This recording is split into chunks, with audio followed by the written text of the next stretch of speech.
Hello everyone, एक बार फिर से आप सभी लोगों का माँ क्लासेस में स्वागत है। और आज हम लोग पढ़ेंगे ज्यामिति। अभी देखा जाए हाल फिलहाल में एनटीपीसी का एग्ज़ाम हो रहा है और आने वाले जो ग्रुप डी का एग्ज़ाम होगा उसमें भी ज्यामिति से बहुत सारे क्वेश्चंस पूछे जाएंगे। अगर प्रीवियस ईयर का क्वेश्चन देखिए तो उसमें भी आपको मिलेगा कि बहुत सारा क्वेश्चन जो है ज्यामिति से पूछा जा रहा है। ठीक है। और एक और बात कि ये जो वीडियो आ रहा है बहुत दिनों के बाद अपलोड हो रहा है। कुछ कारणवश वीडियो अपलोड नहीं हो पा रहा था तो उसकी चिंता मत करिए। आज से रेगुलर वीडियो आपको मिलेगा, हर रोज़ एक नया टॉपिक के साथ, एक नए क्लास के साथ। ठीक है। तो आज हम लोग पढ़ेंगे ज्यामिति, और ज्यामिति में आज हम लोग जो पढ़ेंगे वह सिर्फ थ्योरी पढ़ेंगे। और उम्मीद करते हैं कि 2 क्लास कम से कम थ्योरी में लगेगा। मिनिमम हम लोग अंदाज लगाए हैं कि 2 क्लास आपका थ्योरी चलेगा, इसके बाद 2-3 क्लास सिर्फ इसका क्वेश्चंस का चलेगा। और वो भी क्वेश्चन कौन, जो प्रीवियस ईयर में पूछा गया है या अभी हाल फिलहाल में जो चल रहा है एग्जाम एनटीपीसी उसमें पूछा जा रहा है, या फिर प्रीवियस ईयर पिछला जो ग्रुप डी हो चुका है उसमें जो पूछा गया है। बस वही क्वेश्चंस, वही जो ग्रुप डी या एनटीपीसी का जो अभी हाल फिलहाल एग्जाम चल रहा है या हो गया पिछला ग्रुप डी, बस उसमें जो ज्यामिति पूछा गया है वही ज्यामिति का क्वेश्चन हम लोग चर्चा करेंगे। तो पहले ज्यामिति का थ्योरी, और ख़ास करके वैसे विद्यार्थी जो ज्यामिति से डरते हैं वो तो एक बार ज़रूर वीडियो को देखिए। पहले थ्योरी कंप्लीट होगा तभी जाके क्वेश्चंस बन पाएंगे, नहीं तो फिर क्वेश्चंस नहीं बन पाएंगे। ठीक है। तो आज स्टार्ट करते हैं वीडियो ज्यामिति से। चलिए देखिए क्या कह रहा है। तो अगर हम ज्यामिति में आते हैं तो पहला पॉइंट क्या कह रहा है, ये एकदम बेसिक चीज़ से हम स्टार्ट कर रहे हैं, शुरुआत से स्टार्ट किया जा रहा है ज्यामिति का। तो कहा गया है कि यदि 2 रेखाएं एक दूसरे को ऊर्ध्वाधर काटती है, ध्यान से देखिएगा कि 2 रेखाएं एक दूसरे को ऊर्ध्वाधर काटती है तो आमने सामने के कोण सम्मुख कोण कहलाते हैं। ये चीज पर फोकस करिएगा, सम्मुख कोण कहलाते हैं तथा ये आपस में बराबर होती है। अब कहने का क्या अर्थ है वो देखिए। कह रहा है कि जब 2 रेखाएं एक दूसरे को काटती है, फॉर एग्जाम्पल आप यहाँ पे ध्यान दीजिए कि कोई एक रेखा हो गया AB, कोई एक रेखा हो गया CD। अब दोनों यहाँ पे कट रही है, मान लीजिए कोई बिंदु P पर कट रही है। ठीक है। अब एक रेखा AB हो गया और एक CD हो गया, जो कि यहाँ पे कह रहा है कि ये 2 रेखाएं एक दूसरे को ऊर्ध्वाधर काटती है, 2 रेखाएं एक दूसरे को काटती है तो आमने सामने के कोण सम्मुख कोण कहलाते हैं। अब आमने सामने कोण फॉर एग्जांपल ये वाला कोण हुआ और जस्ट इसके सामने में नीचे ये कोण हो गया, तो ये दोनों जो कोण होगा सम्मुख कोण कहलाते हैं तथा ये आपस में बराबर होती है। मतलब कि ये कोण और ये कोण दोनों बराबर होगी। उसी प्रकार से कहिएगा कि नहीं सर इधर का कोण और इधर का भी कोण तो सम्मुख कोण होगा, तो जी हाँ, ये वाला कोण और ये वाला कोण भी क्या होंगे, सम्मुख कोण होंगे और ये भी आपस में बराबर होंगे। यानी अगर हम इस कोण का नाम अगर 1 कर दें, इसको 2 कर दें, इसको 3 कर दें और इसको 4 कर दें तो आप क्या कहेंगे कि कोण 1 जो है सो कोण 3 के इक्वल है। यानी कोण 1 जो होगा ये इक्वल होगा कोण 3 के। उसी प्रकार से कोण 2 जो है वह किसके इक्वल होगा, कोण 4 के। यानी कोण 2 जो है वह किसके इक्वल हो जाएगा, कोण 4 के हो जाएंगे। तो ये कहलाते हैं आमने सामने के कोण। क्या कहलाएंगे आमने सामने कोण, सम्मुख कोण कहलाते हैं। एक और बात, सम्मुख कोण का ही एक और नाम है शीर्षाभिमुख कोण। सम्मुख कोण को ही एक और नाम से जानते हैं शीर्षाभिमुख कोण। ठीक है। तो याद रखिएगा, कभी सम्मुख कोण कहेगा तो कभी शीर्षाभिमुख कोण, तो कंफ्यूज मत होइएगा। सम्मुख कोण क्या होता है, जब 2 रेखाएं एक दूसरे को काटती है तो आमने सामने के कोण बराबर होते हैं, उसे सम्मुख कोण कहते हैं। फॉर एग्जांपल में यहाँ पे दिया हुआ है कि जब 2 रेखाएं एक दूसरे को काटती है तो आमने सामने के कोण बराबर होते हैं, इसे हम क्या कहते हैं, सम्मुख कोण। आई होप कि क्लियर हो गया होगा कि सम्मुख कोण क्या होता है। ठीक है। नेक्स्ट पॉइंट पे चलिए नेक्स्ट पॉइंट पे हम लोग आते हैं। अब नेक्स्ट पॉइंट क्या कह रहा है, एक बार देख लीजिए आप लोग। क्या कहा गया है कि 2 रेखाएं यदि 2 समांतर रेखाओं को एक त्रियक रेखा काटे। अब ध्यान से देखिए क्या कह रहा है कि 2 समांतर रेखाओं को एक त्रियक रेखा काटे तो फर्स्ट पॉइंट कहता है, तो के बाद ध्यान दीजिए फर्स्ट पॉइंट क्या कहा गया है, एकांतर कोण बराबर होते हैं। सेकेंड कह रहा है संगत कोण परस्पर बराबर होते हैं। और थर्ड पॉइंट क्या कहा गया है, त्रियक रेखा के, ध्यान से इस लाइन को देखिएगा, त्रियक रेखा के एक ही ओर बने दो अंतः कोणों का योग 180 डिग्री होता है। अब जरा इस तीनों पॉइंट पर हम लोग चर्चा कर लेते हैं। तो ध्यान दीजिए तीनों पॉइंट क्या कह रही है। सो एक बार देखिए कि क्या कहा गया कि यदि दो समांतर रेखाएं हों, ठीक है। अब देखिए यहाँ पे क्या कहा गया कि यदि दो समांतर रेखाओं को, अब मान लीजिए कि ये एक रेखा हो गई और एक यह रेखा हो गई, दोनों समांतर रेखा है और इसको एक त्रियक रेखा काटती है। देखिए कि दो समांतर रेखा को एक त्रियक रेखा काटे, दो समांतर रेखा हो गई, इसको एक त्रियक रेखा काट रही है, ठीक है। अब त्रियक रेखा काटती है तो फर्स्ट पॉइंट हम लोग क्या कह रहा है कि एकांतर कोण बराबर होते हैं, सेकंड कह रहा है कि संगत कोण बराबर होते हैं और थर्ड कह रहा है कि अंतः कोणों का योग 180 डिग्री होता है। पहले तो ये मेमोरी में लोड कर लीजिए कि जब दो समांतर रेखा को एक त्रियक रेखा काटे तो एकांतर कोण बराबर होते हैं, संगत कोण बराबर होते हैं और अंतः कोणों का योग 180 डिग्री होता है। और उसमें भी कंडीशन है कि अंतः कोण किधर होना चाहिए, तो त्रियक रेखा के एक ही तरफ होनी चाहिए। अब इस फिगर पे आते हैं और चर्चा करते हैं। देखिए दो समांतर रेखाएं हो गई, एक त्रियक रेखाएं हो गई। अगर हम सबका नाम लिख दे, फॉर एग्जाम्पल देखिए यहाँ पे भी कोण बन रहा है, यहाँ पे भी कोण बन रहा है, यहाँ भी कोण बन रहा है और यहाँ भी कोण है। उसी प्रकार से नीचे भी देखिए ये सब कोण आपका बन रहा है, ये सब जगह पे कोण बन रहा है। अगर मान लीजिए हम इसका कोण 1 नाम दे दिए, इसका 2 नाम दे दिए, इसका 3 दे दिए, इसका 4 कर देते हैं, यहाँ 5 हो गया, 6 हो गया, 7 हो गया और 8 हो गया, ठीक है। अब आते हैं कि एकांतर कोण बराबर होते हैं। अब पहली बात को तो ये समझना है कि एकांतर कोण को पहचानेंगे कैसे, एकांतर कोण क्या होता है। इसके बाद फिर हम लोग पहचानेंगे कि संगत कोण क्या होता है, फिर त्रियक रेखा है। ये आसान है, ये तो पकड़ में जल्दी से आ जाता है, लेकिन अक्सर बच्चा कन्फ्यूज हो जाता है एकांतर कोण में और संगत कोण में।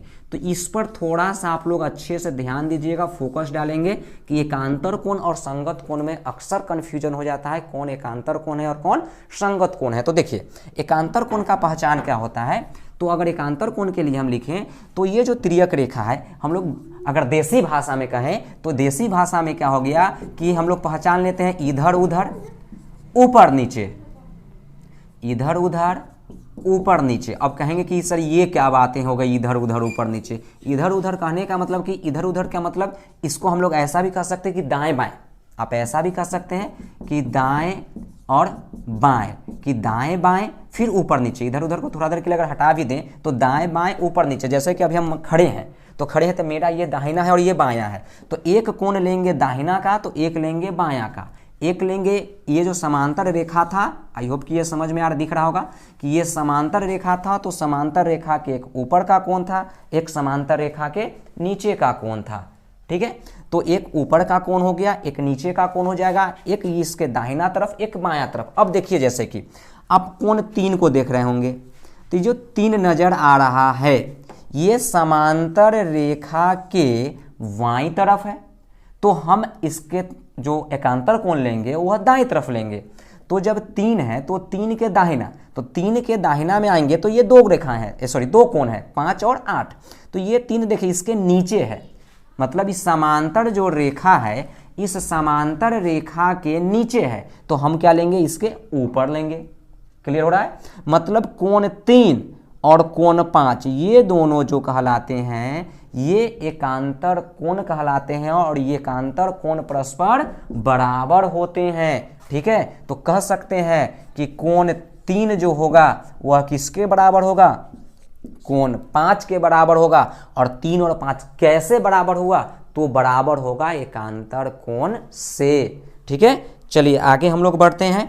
अब ये चीजें हो गई कि एकांतर कोण। अब आगे देखिए अगर ये 3 का 5 एकांतर कोण है तो आप कह सकते हैं ना कि 4 का फिर क्या होगा 6 होगा। देखिए एक दाहिना है तो एक बायां है, ध्यान से देखिए एक इस लाइन के एक दाहिना है तो एक बायां है, फिर एक लाइन के नीचे है तो ये लाइन के ऊपर है। तो बात समझ में आ रहा होगा कि नीचे ऊपर दाएं बाएं क्या होता है कि ये लाइन के दाहिना एक रहेगा तो एक बायां लेना है। अब जैसे हम आपसे पूछेंगे कि बताइए कोण 4 जो है इसका एकांतर कोण क्या होगा, कोण 4 का एकांतर कोण क्या होगा, तो आप कहेंगे ना कि 4 को जब देखिएगा तो ये जो समांतर रेखा है इसके दाहिना तरफ है, तो हमको कोण लेना है बायां तरफ। चूंकि दाएं रहेगा तो बायां, बाएं रहेगा तो दाएं, अपोजिट कर देना है। तो ये दाहिना हो गया तो हम बाएं में जाएंगे, तो बायां में तो 2 कोण है। तो फिर आप देखिए कि ये लाइन के नीचे है, ये लाइन के नीचे है तो हम लाइन के ऊपर थे, ऊपर नीचे है ना, ऊपर रहेगा तो नीचे, नीचे रहेगा तो ऊपर, तो ये लाइन के ऊपर है, मतलब कोण 4 का एकांतर कोण क्या हो गया, कोण 6 हो गया। आई होप कि क्लियर हो रहा है। चलिए एक और देख लेते हैं। मान के चलिए आपसे पूछ ले कि कोण 2, अब 2 का एकांतर कोण अगर आपसे पूछेंगे तो क्या कहेंगे कि 2 का एकांतर कोण क्या होगा, तो 2 का जो एकांतर कोण होगा, तो 2 देखिए इस लाइन के ऊपर है तो हम लेंगे लाइन के नीचे, तो नीचे में ये भी है, सॉरी ये दोनों भी है, तो फिर क्या करेंगे, ये देखिए ये जो तिर्यक रेखा है तो इसके इधर क्या है, बाएं तरफ है, तो हम लेंगे दाहिना तरफ, मतलब 2 किसके बराबर हो जाएगा, कोण 8 के बराबर हो जाएगा, तो ये भी एकांतर कोण से इक्वल होगा। ठीक है, एकांतर कोण फिर से हम लोग समझते हैं। फिर से एक छोटा सा फिगर में देखिए कि अगर 2 समांतर रेखा हो, इसको एक तिर्यक रेखा काटते है तो एकांतर कोण बराबर, मतलब ये वाला कोण और ये वाला कोण जो एकांतर कोण हो गए, फिर ये वाला कोण और ये वाला कोण एकांतर कोण हो गए। फिर यहाँ देखिए अगर जो टिक सही का चिन्ह मार रहे हैं तो ये वाला और ये वाला भी एकांतर कोण होंगे। हालांकि क्वेश्चंस जब भी आपसे आएगा तो एकांतर कोण में बस ये दोनों याद रखना है कि ये कोण और ये कोण इक्वल होते हैं, और किस अनुसार से, एकांतर कोण से। लेकिन एकांतर कोण कब, जब 2 रेखाएं समांतर हो तब। आई होप कि क्लियर हो गया। एकांतर कोण में कोई दिक्कत नहीं। एकांतर कोण में क्या करना है, दाएं बाएं ऊपर नीचे। दाएं बाएं ऊपर नीचे का मतलब समझ में आ गया होगा कि अगर दाहिने तरफ का कोण है तो बाएं तरफ लेना है, और बाएं तरफ का कोण है तो दाहिने तरफ लेना है। अगर समांतर रेखा के ऊपर का कोण है तो नीचे का लेना है, और नीचे रहेगा तो ऊपर का लेना है। हमेशा अपोजिट करना है एकांतर कोण में। आई होप कि क्लियर हो गया। ठीक है, अब थोड़ा सा हम लोग चर्चा कर लेते हैं संगत कोण पर। तो संगत कोण क्या होता है, अब इस पर थोड़ा सा देखिएगा। संगत कोण में कंडीशन यही है कि 2 रेखाएं क्या होनी चाहिए, समांतर होनी चाहिए। अब देखिए संगत कोण क्या होता है, ये तो आपका हो गया एकांतर कोण की बातें। संगत कोण में भी सेम टू सेम यही बातें होती है, बस एकांतर कोण में क्या किए थे कि दाहिना रहेगा तो बायां लेंगे और बायां रहेगा तो दाहिना लेंगे, लेकिन संगत कोण में ऐसी बातें नहीं है। देखिए 2 रेखाएं समांतर है, एक रेखा तिर्यक रेखा है। अगर अभी जस्ट इसका नाम दिए थे कि 1 2 3 4 ये सब एंगल का नाम था, फिर 5 6 7 8 ये सब एंगल का नाम है। ठीक है, आप यहाँ पे कोई ABCD करके भी नाम दे सकते हैं। अब देखिए संगत कोण क्या होता है तो समझिए। संगत कोण में क्या होता है, अभी एकांतर कोण में क्या बताया, दाएं बाएं ऊपर नीचे, लेकिन संगत कोण में ऐसी बात नहीं। संगत कोण में क्या होगा कि अगर ऊपर है तो ऊपर ही, नीचे है तो नीचे ही, दाहिना है तो दाहिना ही, बायां है तो बायां ही, सेम टू सेम। जैसे कि देखिए ये लाइन है तिर्यक रेखा, अगर हम इसके दाहिना तरफ चलते हैं तो दाहिना तरफ में 1 भी है, 4 भी है, 5 भी है और 8 भी है। तो इसमें संगत कोण क्या होगा, तो कोण 1 होगा। अगर तो 1 का जो संगत कोण होगा, देखिए समांतर रेखा के ऊपर है तो इस समांतर रेखा के ऊपर ही लेंगे, मतलब कोण 5। तो 1 का जो संगत कोण होगा सो कौन होगा, 5, यानी 1 और 5 दोनों क्या होगा, इक्वल होगा। जितना डिग्री का कोण यहाँ पे है उतना ही डिग्री का कोण यहाँ पे होगा, दोनों इक्वल होगा। लेकिन इक्वल किस हिसाब से, संगत कोण से। ठीक है, अभी जस्ट पीछे बताए थे कि 3 और 5 भी इक्वल होगा, लेकिन 3 और 5 किस अनुसार से, एकांतर कोण से, और 1 और 5 किस अनुसार से, संगत कोण से। आई होप कि क्लियर हो गया होगा। उसी प्रकार से अगर संगत कोण की मान के चलिए कोण 4 है तो कोण 4 के लिए हम संगत कोण क्या कहेंगे, तो 4 के लिए संगत कोण क्या होगा, 8 होगा। क्यों 8 होगा, चूंकि ये लाइन संगत कोण में क्या होता है कि दाहिना रहेगा तो दाहिना ही और बायां रहेगा तो बायां ही। तो ये लाइन के दाहिना तरफ है तो दाहिना तरफ ही लेंगे, और ये लाइन के नीचे है तो नीचे वाला। तो 4 के लिए क्या हो गया, 8 हो गया। तो 4 का जो संगत कोण क्या होगा, 8 होगा। 2 का संगत कोण क्या होगा, 6 होगा। 3 का संगत कोण क्या होगा, 7 होगा। संगत कोण में क्या होता है, एक ही तरफ लेना है, दाहिना है तो दाहिना, बायां है तो बाहिना, फिर समांतर रेखा के नीचे है तो नीचे, ऊपर है तो ऊपर, जबकि एकांतर में अपोजिट हो जाता है। ठीक है, नेक्स्ट और लास्ट पॉइंट इसमें देखते हैं कि इसमें क्या कह रहा है कि तिर्यक रेखा के एक ही ओर बने 2 अंतः कोणों का योग 180 डिग्री होता है। अब इसी फिगर में अगर हम लोग देखें तो ये तिर्यक रेखा है, इसके एक ही ओर कहने का मतलब कि अगर यहाँ 4 है और यहाँ 5 है तो ये दोनों का जब जोड़ेंगे ना तो आप देखिए कि कोण 4 अब प्लस कोण 5, अगर ये जोड़ेंगे तो कितने डिग्री का एंगल बनाएगा, 180 डिग्री का। कि तिर्यक रेखा के एक ही ओर जो कोण बना ये दोनों, तो इसको अंतः कोण बोलेंगे। ये दोनों को जब जोड़ेंगे तो कितना डिग्री होगा, 180 डिग्री होगा। उसी प्रकार से इधर वाला भी जोड़ेंगे कि ये भी तो एक ही तरफ के कोण होंगे, तो कोण 3 अब प्लस ये क्या, कोण 6, और ये दोनों को जब जोड़ेंगे तो ये भी क्या होगा, 180 डिग्री होगा। तो इसको हम लोग क्या बोलेंगे, अंतः कोण बोलेंगे। आई होप क्लियर हो गया होगा। अब ये 3 बातें उम्मीद करते हैं कि समझ में आ गया होगा कि यदि 2 रेखाएं समांतर हो दो रेखाएं समांतर हो और एक तिर्यक रेखा काटे तो एकांतर कोण बराबर होते हैं, संगत कोण बराबर होते हैं। और तिर्यक रेखा के एक ही ओर, तिर्यक रेखा के एक ही ओर के अंतः कोणों का योग कितना हो जाएगा? 180 डिग्री हो जाएगा। क्लियर है? चलिए नेक्स्ट आगे हम लोग बढ़ते हैं। अब अगला टॉपिक में आते हैं। तो आगे क्या कहा गया वो देखिए, पूरक कोण या कोटि पूरक कोण। अब पूरक कोण और कोटि पूरक कोण क्या है ये देख लीजिए, एक बार पढ़ के देखिए कि क्या कह रहा है कोटि पूरक कोण और पूरक कोण। बस कुछ नहीं है, छोटा सा ये टॉपिक है, कोटि पूरक और पूरक। और देखिएगा प्रीवियस ईयर में क्वेश्चन उठा के बहुत सारे क्वेश्चन मिल जाएंगे आपको कोटि पूरक और पूरक से। तो क्या कह रहा है देखिए, जिन दो कोणों का योग क्या है? 90 डिग्री। फोकस करिए, जिन दो कोणों का योग 90 डिग्री हो तो वे एक दूसरे के पूरक कोण कहलाते हैं। कोई दुगो कोण है, दोनों को जोड़ दिए, अगर जोड़ने पर 90 डिग्री हो गया, इसका मतलब कि दोनों क्या है? पूरक कोण कहलाएंगे। जैसे कि देख लीजिए, अगर मान के चले एग्जाम्पल में हम लोग देख रहे हैं इसका पूरक कोण का, तो अगर 30 डिग्री का कह दे हम आपसे कि 30 डिग्री का पूरक कोण बताइए, तो क्या बोलेंगे आप कि चलिए 30 डिग्री का जो पूरक कोण होगा वो कितना होगा? 60 डिग्री होगा। कैसे पता चलेगा? चूंकि 30 में 60 जोड़ेंगे तभी तो 90 होगा। या कहिए कि 90 में से 30 को घटा देंगे तो कितना निकल गया? 60। यानी कि 30 डिग्री का जो पूरक कोण हो जाएगा सो कितना हो जाएगा? 60 डिग्री हो जाएगा। क्लियर है? दो कोण को जोड़ने पर अगर 90 डिग्री पूर जाए तो उसको पूरक कोण या कोटि पूरक कोण कहते हैं। जल्दी से बता दीजिएगा कि 20 डिग्री का पूरक कोण क्या होगा? तो 70 डिग्री कहेंगे ना, चूंकि दोनों को जोड़ के 90 पूरेगा। इसमें बच्चा कंफ्यूज कहाँ होता है? जब अंक रहता है तब तो बता देता है कि 10 डिग्री का पूरक कोण क्या होगा, तो 10 डिग्री का फट से बोल देता है 80 डिग्री हो जाएगा। 45 डिग्री का पूरक क्या होगा? तो 45 का 45 हो जाएगा। इसी प्रकार से मान के चलिए 50 डिग्री का पूरक कोण कह दें तो 50 का पूरक कोण क्या कहेंगे कि 50 में 40 जोड़ेंगे तभी तो 90 होगा। ठीक है? लेकिन जैसे ही आता है कि x डिग्री का पूरक क्या होगा, तो फिर यहां कंफ्यूजन में आ जाते हैं। क्यों कंफ्यूजन में आना है? जैसे हम इसको 20 का 70 कैसे बोले? 90 में से घटा के बोले, तो x डिग्री का पूरक कोण क्या बोलेंगे? 90 माइनस x बोलेंगे ना, कि x का पूरक क्या होगा? 90 माइनस x कहेंगे। y का पूरक क्या होगा? 90 माइनस y कहेंगे ना। क्लियर हो गया? तो चलिए पूरक कोण आई होप कि समझ में आ गया। दो कोण का योग, अगर दो कोणों का योग 90 डिग्री हो तो दोनों कोण एक दूसरे के पूरक कहलाते हैं। 30 के पूरक कोण 60, 60 का पूरक कोण 30। ठीक है? नेक्स्ट आगे देखिए, समपूरक कोण। अब आप देख रहे होंगे कि समपूरक कोण का हम डिफिनीशन यहाँ पे कुछ नहीं लिखे हैं, तो नहीं लिखने के पीछे भी कुछ कारण है। अच्छा एक और बात देखिए, समपूरक कोण का ही दूसरा नाम अनुपूरक है, यानी समपूरक कोण या अनुपूरक कोण। ठीक है? दोनों एक ही चीजें हैं।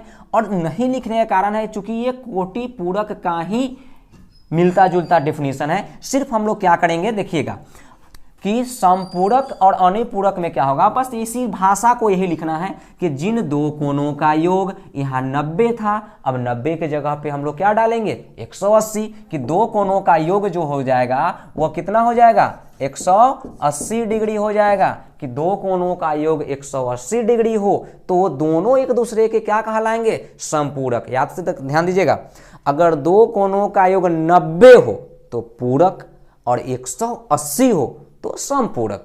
ठीक है?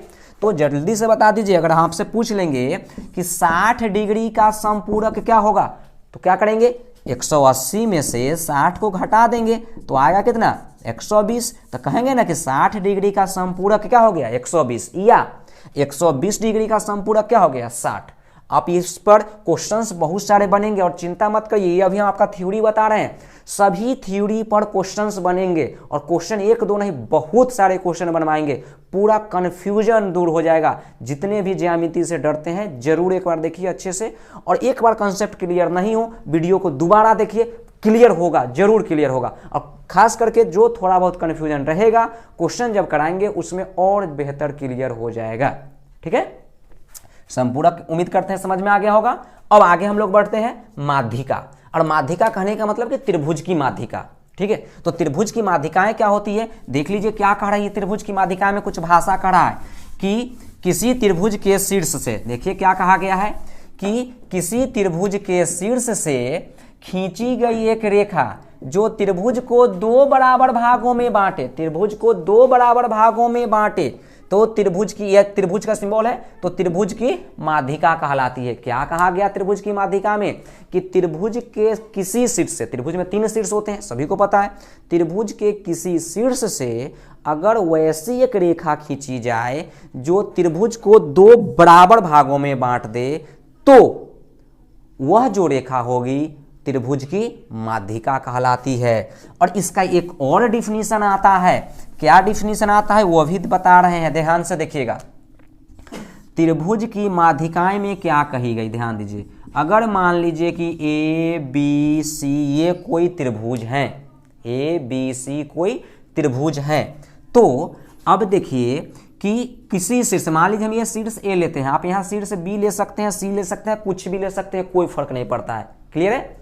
तो अगर शीर्ष ए से इसके सामने की भुजा, ए यहाँ है, इसके सामने की भुजा बी सी हो गई, तो सामने की भुजा बी सी के मध्य बिंदु, या यहां से एक रेखा ऐसा खींचिए कि त्रिभुज 2 भाग में बट जाएगा। तो त्रिभुज 2 भाग में तभी बटेगा जब BC का कोई एक मध्य बिंदु ले लीजिए।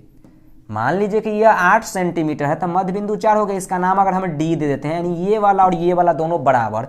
अब यहां से अगर हम इसको मिला दें तो ये AD जो है त्रिभुज की माध्यिका कहलाती है। अगर कभी भी क्वेश्चन में माध्यिका का चर्चा हुआ तो आप समझ लीजिए माध्यिका का मतलब ये है कि यहां से सामने की भुजा कोई 2 भागों में बांटेगा। ठीक है, कि AD जो है, ये AD जब खींचेंगे तो जो D बिंदु आया ये BC को 2 बराबर भागों में बांट देगा, वही त्रिभुज की माध्यिका होती है, तभी ये दोनों त्रिभुज बराबर बराबर होगा। अब यहां से 2-3 बातें क्लियर होगी। क्या बातें क्लियर होगी? सो देखिए, अब आप कहेंगे कि सर आप यहाँ जो शीर्ष ए था यहाँ से तो आप माध्यिका डाल दिए, ऐसा भी तो हो सकता था कि हम बी से माध्यिका डालें, ऐसा भी हो सकता है कि हम सी से माध्यिका डालें।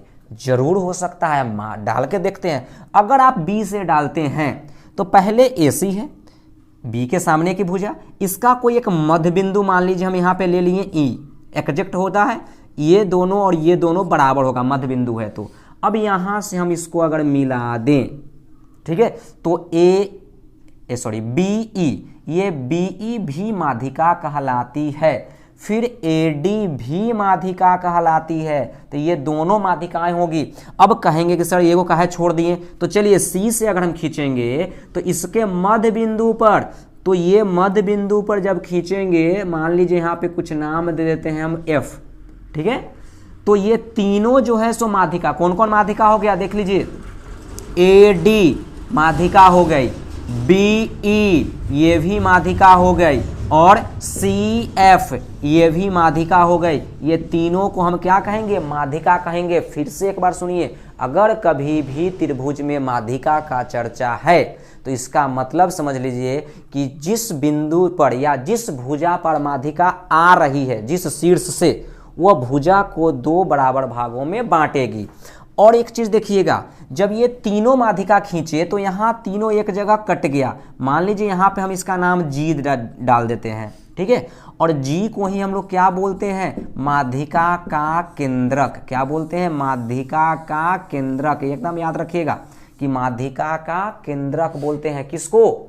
कि माध्यिकाओं के कटान बिंदु को। अगर कोई त्रिभुज में माध्यिका खींची जाए तो माध्यिका के कटान बिंदु को केंद्रक बोलते हैं। एक और जरूरी चीज, और इससे क्वेश्चंस पूछा जाता है कि माध्यिकाओं के कटान बिंदु जो होते हैं वो माध्यिका को हमेशा, ये फिक्स याद रखिए, हमेशा 2:1 में बांटती है। बहुत ही इंपॉर्टेंट चीजें हैं, आप याद रखेंगे, डायरेक्ट इससे क्वेश्चंस पूछी जाती है। किस अनुपात में बांटी गई? 2:1 में बांटी गई।